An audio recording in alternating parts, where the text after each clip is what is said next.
This KFAN podcast is sponsored by Builders and Remodelers, exclusive Twin Cities provider of Elements Windows. Get the highest quality windows at unmatchable value. Visit buildersandremodelers.com for more details. FAN. Get ready for a night of high-octane country rock. Brantley Gilbert bringing his electrifying show to the Ledge Amphitheater Friday, May 9th. Don't miss out. Get full details and your tickets at KFAN.com, keyword calendar.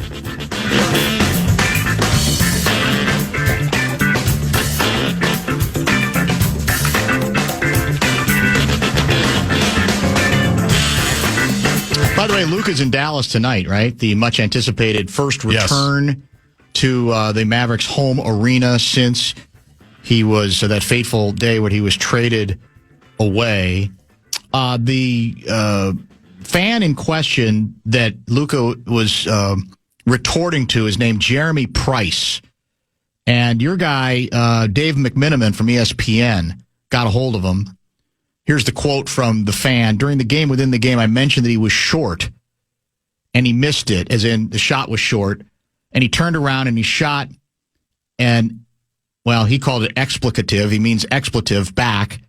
And JT, that's the official in question, the referee, I guess I should say, in question, JT Orr, then, as he said in his quote, happened to see it, and at that point teed him up. Price was asked if he believed the official thought what Doncic said was aimed at him. That could possibly be, and that's probably why he picked up that technical, to be quite honest. Luka, after the game, said, of course, it was not about the ref at all. After the game, according to the Pool Report, crew chief Tony Brothers said that the first technical foul was for profanity directed at a game official. As for the second, Brothers' reply, he looked directly at an official and used vulgar language. So I don't know if there's a piece of tape they're going to look at to say, well, we can see that he wasn't looking in the eyes of the official or not. I have no idea. I don't doubt Luka that when he says this had nothing to do with the refs, but do I think he's capable of lying about that in the moment on the court to save his ass? Yes, 100%. Would you be shocked? I would not be. No. So again, this isn't about whether, there's justice and there's justice. And I think making this a bully pulpit issue about officials, given the degree of time he spends on officials, I can't go there. I can go there with a yawn. He's no political prisoner in this particular situation. He's already got a T in the books. He's very capable. You know, and I know there have been a number of games where he probably should have gotten a second one and didn't. Exactly. And so the idea that even if the ref was wrong and interpreted this wrong, that this is one of the great NBA injustices, give me a break. The guy does not deserve the benefit of the doubt, and I think it'd be fully understandable in this case if there was some confusion there. This isn't Tim Duncan. Remember the famous Tim Duncan got a T on the bench for laughing? That's right. I can't remember the name of the famous ref it happened with. This isn't that kind of a situation, is it?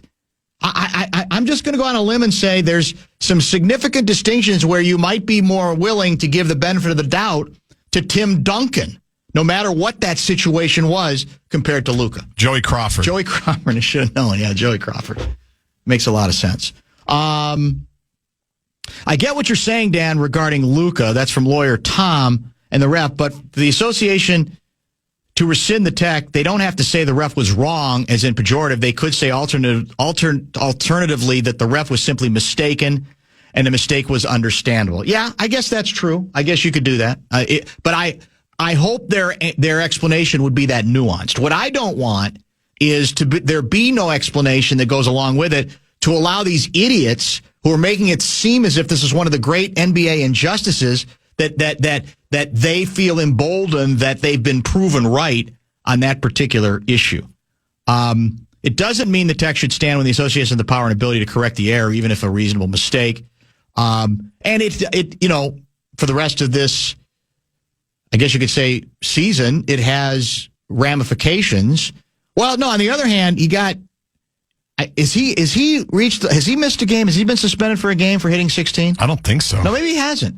Maybe you're right. Maybe he hasn't. I don't know how many. Anthony did. Yep. Has he had any technical since? I don't think so. No, I think he had one. Did he have one? I think he had one, but I don't think he's had a second one. And that resets in the postseason. I heard Finchie confirm that with PA yesterday, which is hilarious. That they got to talk about. Yeah, the good news is it'll reset, so hopefully we can just get him through the week. Yes, right. And then there's another We're down limit. to 3 games. But it was too good. Yeah. Do you think, I asked you whether you feared a rematch with Luka with the Lakers. Do you think Tim Conley fears it? Because he's got no chance to match Pelinka's wardrobe. I mean, and I know. What kind of pressure would he be under in that situation? I actually don't think there's any pressure because you know it's unwinnable. It's a loser-proof night for Pelinka. Yeah. The other thing you have to deal with the Lakers that we're kind of glossing over is LeBron.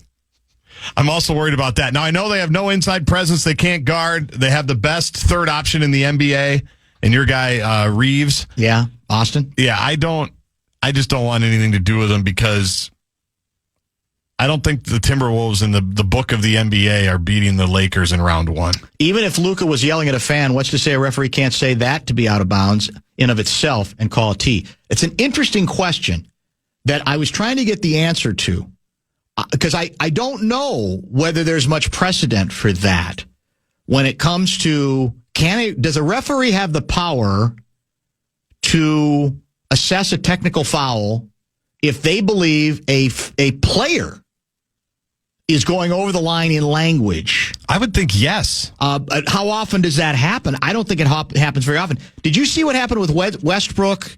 Did we talk about this on air? After the Wolves' mythic double overtime victory that broke the Denver Nuggets. After and obviously you can't make up what happened to Westbrook down the stretch. He misses the layup. And then he fouls. He tramples Nah for 3 free throws at the buzzer, and we win the game that way. So he's leaving the court later, not Nah, but Westbrook. And you see him, he's about halfway down the tunnel, and you see him stop, and you see him reverse field, and he goes back out onto the court to the first row of fans. And he starts confronting, obviously, a fan who has heckled him. I don't know what he has said, but something. It didn't get played very big, which tells me that maybe somebody interceded to get Westbrook out of there, to grab him, whatever. See, he's an example of a fan, I think, who's got too red of an ass when it comes to these issues.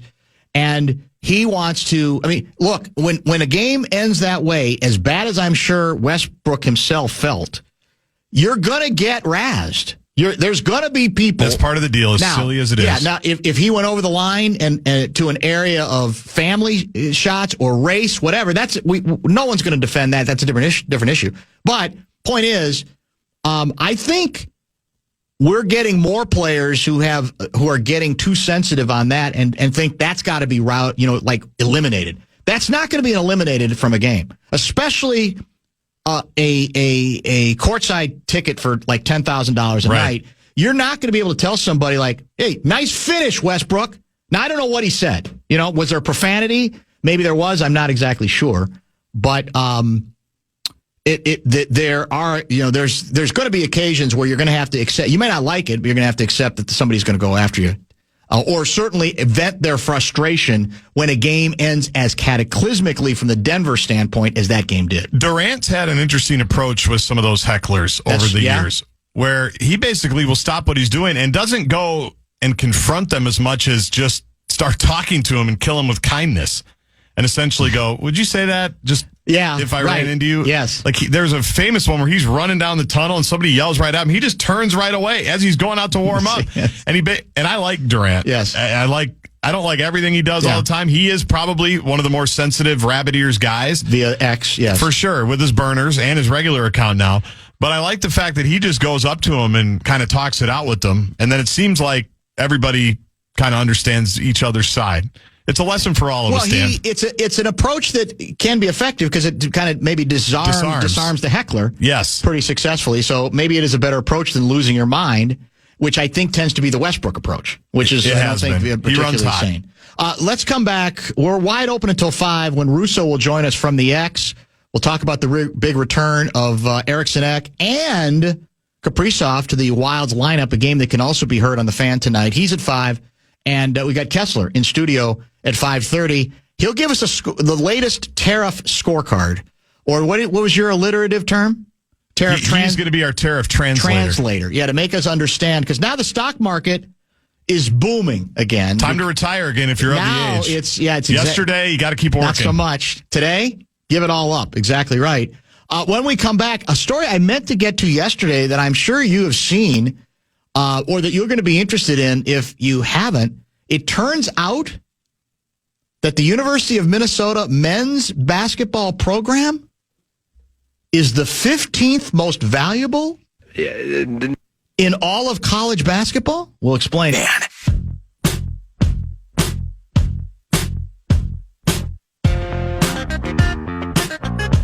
Hey, come to Tom's Watch Bar tomorrow night, Minneapolis, 8:30. I'll be there for a KFAN Wolves watch party. We'll have the Wolves versus the Grizzlies. Big one. Anthony Edwards said must win. Live on the big screens, delicious food, drinks, your chance to secure KFAN swag, and a chance to qualify for Wolves season finale tickets. Learn more about all of our watch parties at KFAN.com, keyword calendar. Right on cue, right on time. The National Basketball Association has notified the Lakers that it has indeed rescinded the second technical foul on Luka Doncic from Tuesday's game against the Oklahoma City Thunder. League sources told ESPN this is a Dave McMenamin tweet. I'm going to give you a sample of the responses. These might be Laker fans. Refs get no consequences, though. Amazing. Was that Mike Trudell? Now what? This changed the whole course of the quarter. If this were the playoffs, the stakes would be even higher. Or the official needs to be penalized in some fashion or form. Rescind JT Orr's employment next. Fine the ref. Rescind the L. Refs shouldn't call another Laker game this season. We don't forgive them. Changes nothing, and that's the problem. God, get over yourselves, each and every one of you. NBA is scripted. We already knew that. LOL, what are we supposed to do with that?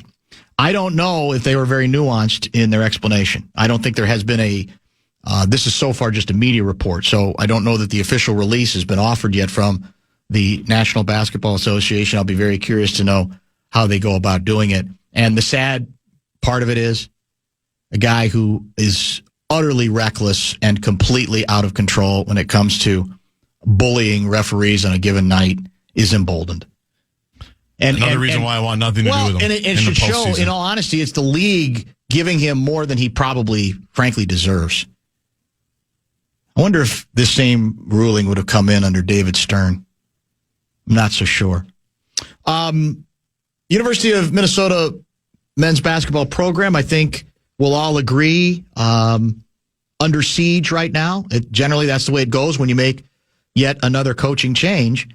And there's something seemingly contradictory about the way the program is currently perceived, and a new report out of the Wall Street Journal suggesting, well, it attempts to lay out the most valuable teams in college basketball.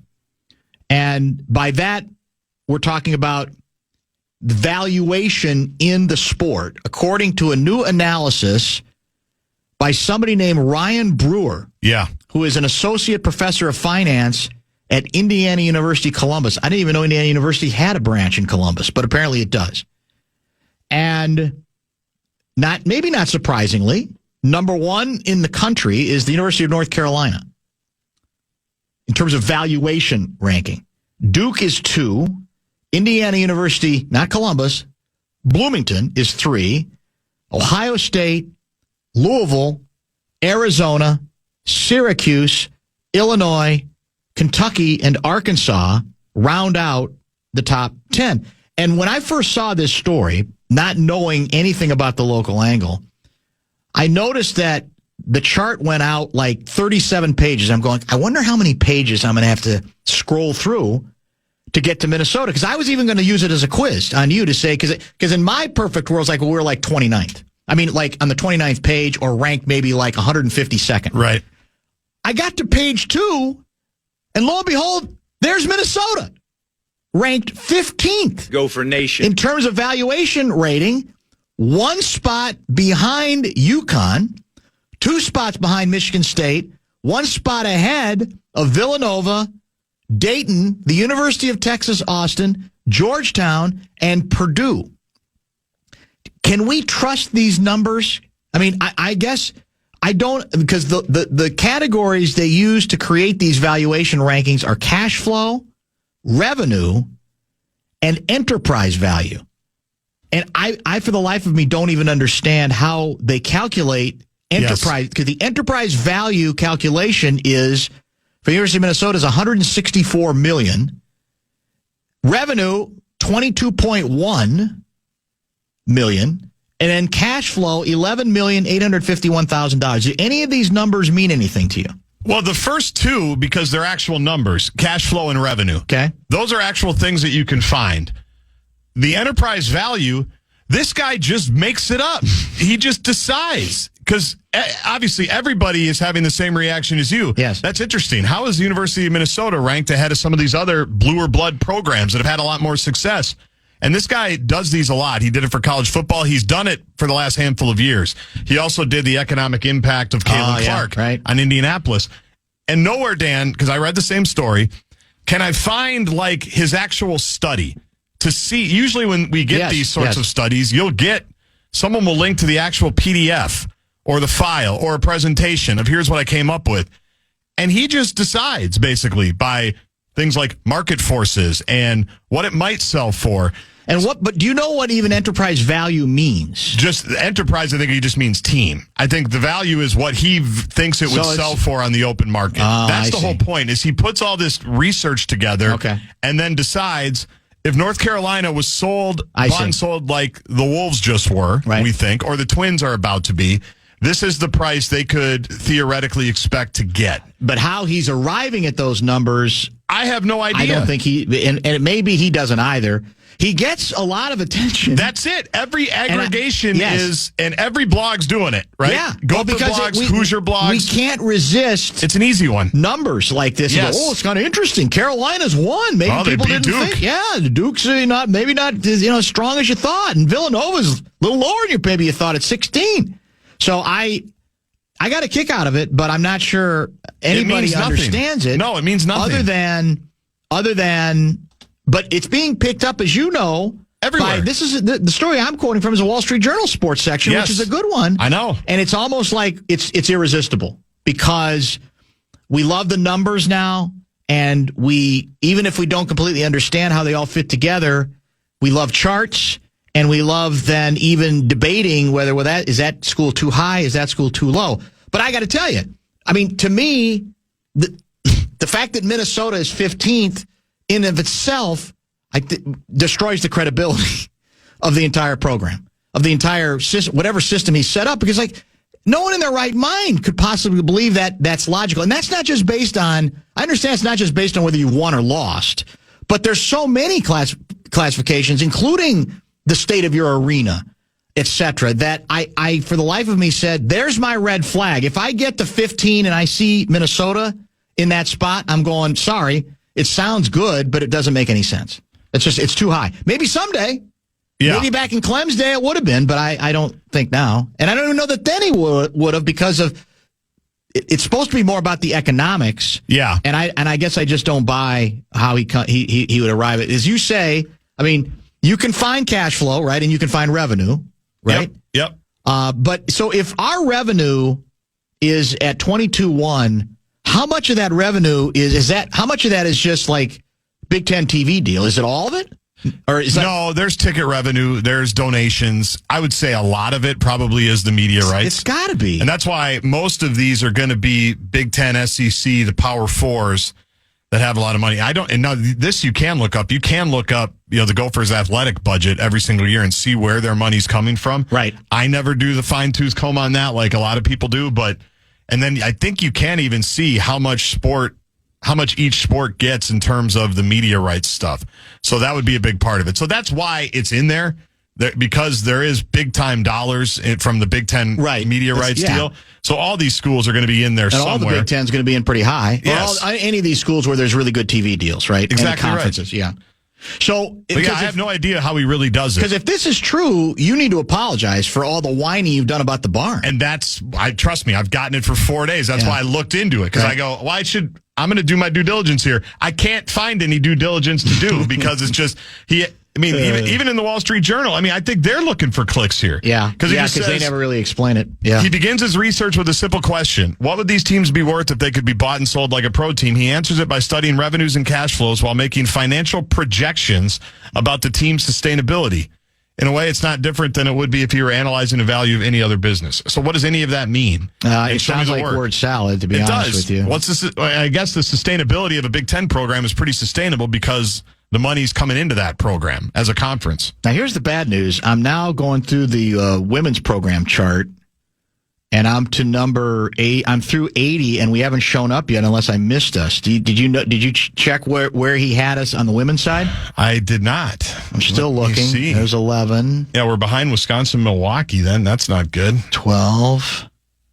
Unless I skipped over it, now I'm down to 130. Come on, I must have missed it. We can't be this low, can we? Now I'm down to 150. No. Maybe you missed it. I must have missed it, right? I'll double check here during the break. Let's pause.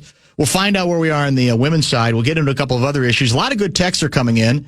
No top 5 at 5 today because we got Russo from the Fallness studios at the X. By the way, how about the X? The concert arena grade from Bream was in studio with us yesterday. Sterling said it's an outstanding venue, great acoustics, the whole bit, which is pretty interesting. But hockey will be the discussion with Russo at 5:02. Kessler on tariffs at 5.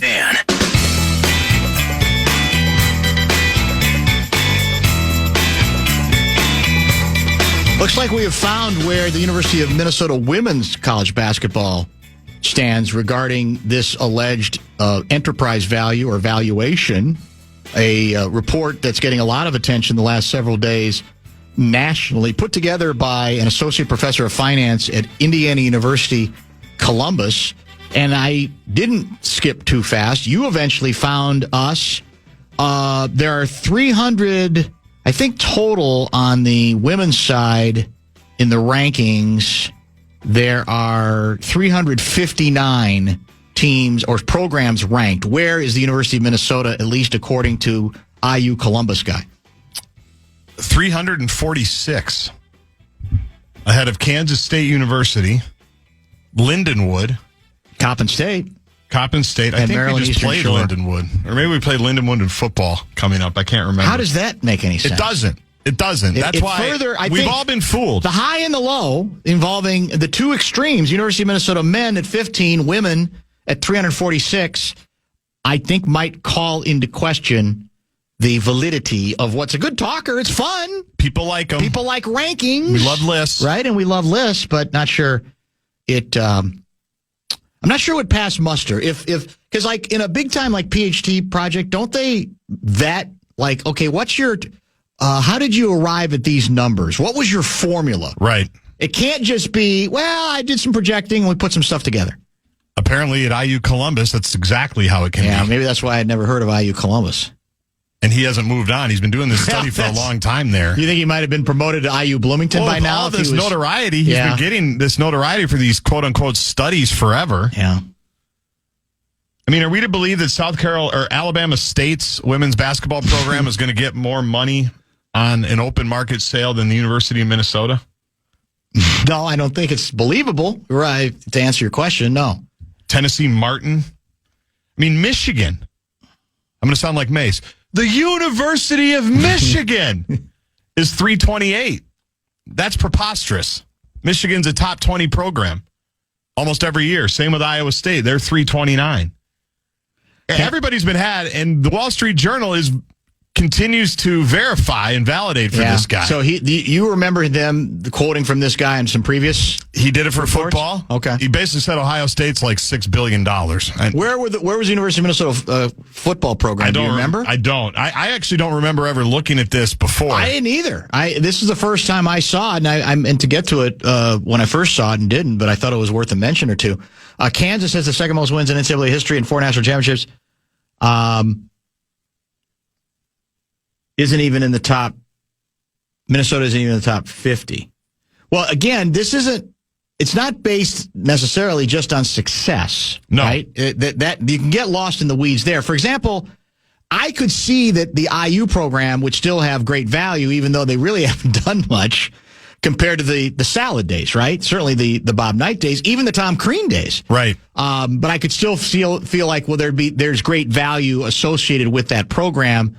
There's a lot of money associated with that program, right? So it's not just about success, but there's just no logic to it that I can find. It's about the money that you bring in, the money that you make, which is the same thing. That's redundant. And then the market forces surrounding your city, I think, have a lot to do with it. But on the flip side, then, why would a Minnesota team be ranked so low on the women's side if I would think, using the same quote-unquote market forces? It can't be that wide of a gap. Ohio State football was valued at just under $2 billion. Texas, 1.8. Michigan, 1.6. Georgia, 1.3. University of Minnesota in this last one, for the football side, the 21st highest projected value, number 21. Wow. So only 6 behind basketball at $550 million. Wisconsin was 15. Penn State was 7. I'm trying to look. Some other Big Ten schools. Indiana football, 33rd, $386 million. Northwestern football, $341 million. I'm a little down on the Wall Street Journal. I like them like you do. Yeah, that's a good. They usually it's a great paper. It's a good paper, and their sports stuff they do. I think they find some good hidden angles that others don't quite get to on a regular basis. That's why we quote them pretty often. But yeah, in this case, it looks like they've just gone with the they're getting the clicks. We're going to run it. And they're getting the clicks. They needed an end of first quarter or beginning of second quarter clickbait story, and here we go. Yeah, unfortunately, IU Columbus served it up. Sad, but true. So no, to all the people that have been tweeting me all week, I don't think that the barn is an undervalued asset or underappreciated. Can we make that clear? No, this changes nothing that I think about anything. Larry Mondello guy suggests that it sounds like these rankings are quite arbitrary. You might as well have Garzi doing the math. It's true. Given Can't how argue with him. Arbitrary that it is, he's probably right. I think I could have put together some formulas. Yeah, 100% right. By the way, it's good to note. It's good to note that we had, I think, some effect on the John Bream, the Star Tribune report on ranking the top 53 music venues. I complained yesterday that it's so hard to find stuff. Yeah. After the initial rush of presentation, and so they republished it. They made it available again. Supposedly, they have this weird combination of humans, but the humans are not always in charge of what, I don't know if it would be AI or computer. There's some special system. Yeah, the algorithm. That they've spent $2 billion on that to a certain extent almost automatically pushes stuff down and they don't always know how to push it back up to a prominent place, because I would argue for any good story, investigative story that they have, or this kind of story, that it should, if you can't lead with the same stories forever. I get that. It's a daily operation. But you should still be able to find it pretty readily, like the 5th item down on that section of the paper, right? Or the 7th item down, as opposed to, well, you got to go through like 15 different pages to find something that 5 days ago they led the entire variety section with, right? It just doesn't make a lot of sense to me. You know what one of my big takeaways from that piece was, which was very cool? For me, it was just a good reminder of how many cool venues we do have to go see music in. Yeah, it's true. Minnesota. Yeah. Whether it's the Ledge or whether it is, the Dakota, obviously we've talked about, the Caboose. Like, there's so many cool spots where if you've lived here long enough and you like music, you've probably seen a show or two.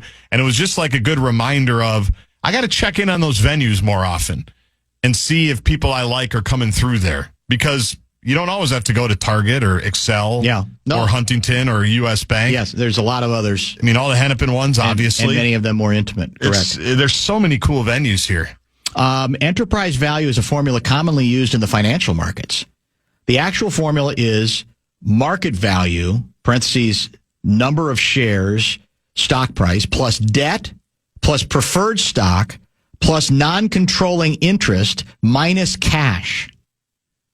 And with that, I need to go. I do appreciate your call, though. I'm more confused now. No idea how he finds most of these numbers for a non-publicly trading company. So he's saying he thinks these numbers are more reachable in financial markets, where these all the numbers that dictate the outcome are readily available, rather than doing the kind of projecting that was done, at least in one aspect of this study. You can get a lot of those numbers, at least in the ballpark of those numbers, because it's a lot of public institutions. So, like, you can go to gophersports.com right now and you can find the entire athletic department budget if you want, going back years and years and years.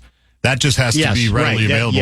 And so that gets a lot of people, those kind of stories get clicks every year in the fiscal year when that ends. And then it gets released. You can check out the budget to see where they're spending the money, how much football's getting, how much men's and women's basketball, what the costs are, where they've increased. So you can find a lot of those numbers in terms of the type of business, but I don't know how in all these different towns and everything but then I do think it's just a dartboard. You're just throwing darts and going, well, most of these are going to make sense. Some of them won't, but that's how I'm going to roll with it. It's not all that different than how I felt about a lot of papers I wrote in college, where you just say, I'm going to take my best shot at this and just hope nobody questions, well, how did you come to that conclusion or that number or whatever? It wouldn't usually be math. And you just say, God, no, I guess it worked. And then you say, well, maybe I knew what I was doing more than I thought, or the professor just didn't bother to challenge you on it and should have. The associate professor wanted to go to Kilroy's or Nick's or wherever, exactly right. Whatever was open back then. You barely had time yesterday to get to the Twins on the top 5 of 5 yesterday, and I had promised to get back to a little bit more Twins later, and I don't know if we did. But since that conversation, the Twins have lost again, and the question is, have they lost a starter, as in their best starter? Pablo Lopez had to be pulled out of I think it was in the 5th inning. Basically, I haven't seen an update yet today that there was not the belief at the time that it's a significant injury, right? But it was diagnosed originally as a mild right hamstring strain. But this is the Twins. So you sit there. Now, Pablo's got no history like several of our players in that regard, so maybe we should stay more optimistic. But I don't blame anybody for assuming the worst, that a mild right hamstring strain will ultimately result in him missing the next 60 days, right? Because that's how it tends to go for this team. They lose the game 2-1 again to the Royals. They are off to a horrific start in the ball game. The score was tied in the 8th, and then your guy, Griffin Jacks, the Twins reliever, he throws high over the first baseman's head. That allows the base runner to go all the way to third on the error, and then ultimately they score what might be, ended up being the go-ahead run in the ball game. And we can't get a clutch hit. In fact, I think we had a great scoring opportunity, and Correa grounded into a double play to end it. Nothing is working for this team right now at all. And I'll ask. I mean, are people paying attention? Even do a lot of people even realize the season has started? This team is going in, obviously, is despised too strong a word? Disliked because of ownership and because of the way last season ended by a lot of fans. And a number of other fans, I think, are still confused about how I can watch, what app do I need, where can I find the channel. Like in my case, I've got DirecTV for them, so I can still get it on, I think the number is 668. But 1261 for Xfinity. Okay. There's 3,668. You got to keep, like, there's, it might be the Wolves one time, but then there's like a variety sports show of some sort. And for a lot of people, they're frustrated there. We said from the beginning of spring training, this is one of those years where the Twins are going to have to make their own noise by performing, getting off to a good start, right? That's the way you change what people are talking about regarding ownership, regarding the way last season ended is if you start the season 10-3, maybe people start, hey, what's going on over there? That's kind of interesting. Or maybe they've pieced something together. It's just the opposite right now. And I was having a conversation earlier today with an old ball guy that broke this down largely to the lineup, that there's just no fear in this lineup at all. That, Correa is a very professional hitter. He's a fun player to watch. He's obviously a great baseball player, but he's not an anchor that you can build a lineup around at this point. He's just not. The third baseman who's out injured, Royce Lewis, we hoped was that, but he's not available. And I'm not even sure that we can view him the same way we did when he first kind of burst on the scene. So this lineup is feeble. They're having all kinds of difficulty scoring runs. Now, I know, it's still chilly and bats get warmer as the weather gets warmer, all that kind of good stuff. But I'm not sure you could get off to a much worse start than the Twins have offense, defense, special teams to this point. And now, do you see any kind of update on Pablo? Because I haven't seen one. It doesn't appear that they thought this was going to be a significant injury, but obviously this is a team that cannot afford any injuries because they already have some people that they're missing, and the last thing they can deal with is someone else being out. I'm looking at, for example, look at the run totals so far this year. We've got 3 runs in the first two games in Kansas City. The third game tonight is a night game. 3 runs through the first 2. Before that, we scored 7 and lost to Houston. That's when, of course, the pitching didn't help us, 9-7. We did beat Houston in the middle game, 6-1. Game before that, we scored 2. Game before that, we had a little better hitting Chicago against the White Sox, though. Ruins the curve. And lost 9-0 one game. Yeah, but before, the first 4 games, we scored 0, 2, 1, and 3 runs. And so I think going into the season, a lot of people said, well, pitching is going to be the strength of the club. It better be. But it's going to have to be a really, really major strength of the club. And frankly, in the starting rotation, we've not seen it yet. They've not gotten off to a good start. We talked about that is what we got into yesterday, is that there's an innings issue already developing. I like that Rocco addressed it, though. I like that Rocco did say, our guys got to go longer. Yeah. I don't think we've heard that a ton historically. Like, we need them to go 5, 6, 7 and help us out a little bit. Which a lot of the Rocco haters won't even believe because they think he lives for pulling the starting pitcher after 4 2/3 innings. I wanted to amplify it. Yeah. So, that definitely has been an issue. And I don't know how much the bullpen's really been tested at this point. On paper, there's a lot of really, interesting options. And what people tell me is we have Gleeman reminded us that there is a belief that there are at least 2 starters that could be options for this team if needed down in the minor leagues. And that might well be the case. But the lineup just looks thin. And I'm not even sure it looks that much fatter or thicker if you're a little bit healthier. So even if you're talking about Lewis being back in the lineup, and there's no sign of him yet, right? He's supposed to run a couple of days in a row this week. And then see how it feels. Same doctor? Is he using the same doctor that Kaprizov did? I hope not. No, well. Although, again, the Kaprizov doctor might have been fine. Whatever the surgery, I guess that was surgery. That was different. Recovery. Yeah. This is another pulled muscle, is it not? Isn't this another It was a quad? hamstring, wasn't it? Yeah, is it a hammy? Yeah, I thought it was a hamstring, which is what Lopez might be dealing with now. I like how Rocco's testing this classics. We're being tested right now. The deadpan Rocco. We know. Yeah, we're all watching. Whether we haven't been to the ballpark because no one has. Even opening day, they couldn't sell it out, which is, I still think, underplayed. I had Lavelle on last week, and I know that it's cold, but it just that always just seems like a slam dunk, right? That people are going to show up for that game. That there's going to be no empty seats for opening day. Yeah, it's not unusual for them the next game to be like 12,000, Of right? course. That's not unusual, but you're right. Usually the opening day, you figure, okay, you're going to fill the place. Yeah, and they didn't do that. And how cold was it that day? I think it was in the 30s, maybe the 40s, though. I feel like it was actually warmer than they originally anticipated. But there's just no vibe. This is a team that could not afford to get off to the start that they're getting to. And unfortunately, I think they're in, until they snap out of it, if they even can, they're in this cycle of no one's going to go. No one's excited about it. No. They're not going to make any money. They're never going to be able to sell the team unless they sell it to this Columbus professor. You know, if he finds somebody that might want to give him a different valuation than the 1.5 they're looking for. That's true. It's just tough, man. It's just tough right now.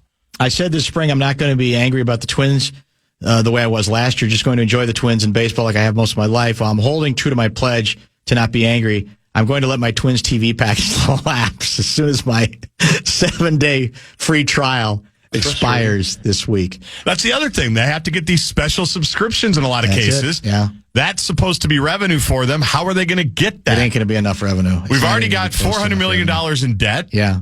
That the next owner is going to have to just take on, apparently, and let Joe still make phone calls talking about Polak. Well, there is still some positivity. We're reminded, as I think we mentioned yesterday, that we started 7-13 last season and then heated up, and that's what you're hearing out of the clubhouse. Silver lining. That's all you can go with at this point. Yeah. Is you have to. I don't even blame them as much. No, it couldn't be it. I couldn't care less about the Twins now. Can't watch them on TV. Out of sight, out of mind. I'll still go to a game or two just for the entertainment value and enjoy nice weather. I don't want to do a back in my day thing on this because not everything was better back in my day, I grant. But there, for any product, there did have to be something comforting for the consumer about saying, there's the channel I go to. The Twins are always going to be on that channel. Now, again, back in the day when they were on regular TV, my recollection was there were a couple different channels they might be on over the quote-unquote over-air TV. But basically, it was pretty simple. You didn't need a Rubik's Cube or this Columbus professor to help you figure it out on where you're going to find the game. And then is this game moved around to someplace else, whatever the case may be. And look, we've talked about this, Big Ten basketball. There are many nights this past winter where I forgot. Yep. I go, I can't, it's nowhere. And they go, it's on Peacock. Peacock, right? Yeah. And I go, oh, God, now I got to go here. I got to go back to the streaming. So it's true for all of them. But I think when you're talking about a single team and what most of us grew up with, that's the channel you can find the baseball team, right? Period. End of story. You may hate them. You may not even want to watch them, but you knew that if you did want to watch them, you knew exactly where you were going to go. And now that's been made more complicated. And I don't think, because there's such a queasy feeling at best about the entire franchise, in that environment, I think people even are less likely to go the extra mile to figure it out. Totally. Okay, what I got to figure out? Totally. Yeah, I got to it's the Twins. And it's background noise. Right. You're grilling in the summer. Yes. Your kids are playing in the yard. You got the whole thing going. That's 100% true. I'm tired of it's cold and the bats will heat up excuses. There are two teams that play these games. What's wrong with the other team? Not struggling. Yeah. We haven't caught the White Sox yet, I don't think, but I think we're close to them in the bottom of the standings at this point. Want me to look? After losing. And then the Royals go for the broom. They got the brooms out for tonight, right? I think, yeah, because the Twins lost both the first two games of the series. It is, Rocco, he is fun to listen to, though, when they do the post-game thing. Like, I was watching it on 668 again. I don't know what that's called now. It's not even FanDuel anymore, right? It's like the Twins channel. The Twins channel. Yeah. And he's so, God bless him, he's so earnest in attempting to answer questions. He really is. I know. There's times where I almost want him to just kind of smirk and say, do you really want me to answer that? But he plays it, at least publicly, very straight and very deliberate in his answer. He's thoughtful. It's interesting. Oh, he's thoughtful. A good guy. He is a good guy. There's no question he's a good guy. In fact, I got to text him. Maybe I'm trying to, because when we had him on in studio, we talked about maybe having him on not all the time, but maybe occasionally. And I got to follow up on that because we got to. I mean, I still feel some obligation to bring back as many of our baseball fixture guests as we can because they're good guests. Doesn't even really matter to me whether the team is doing great or not, right? Provis is a great guest. Gleeman is a great guest. We just had Gleeman on the other week. We're going to try to bring him back, and we're still working on on Provis as well. So we'll keep you posted on any details there. No top 5 at 5 today because Russo Radio is prepared to chat with us next from the Fallna Studios at the X. Big night. Not a great opponent, but an important game for the Minnesota Wild. First, because you want to make sure you don't give the Flames any life or any hope. And secondly, because the big knockers are scheduled to return to the ice tonight. Details are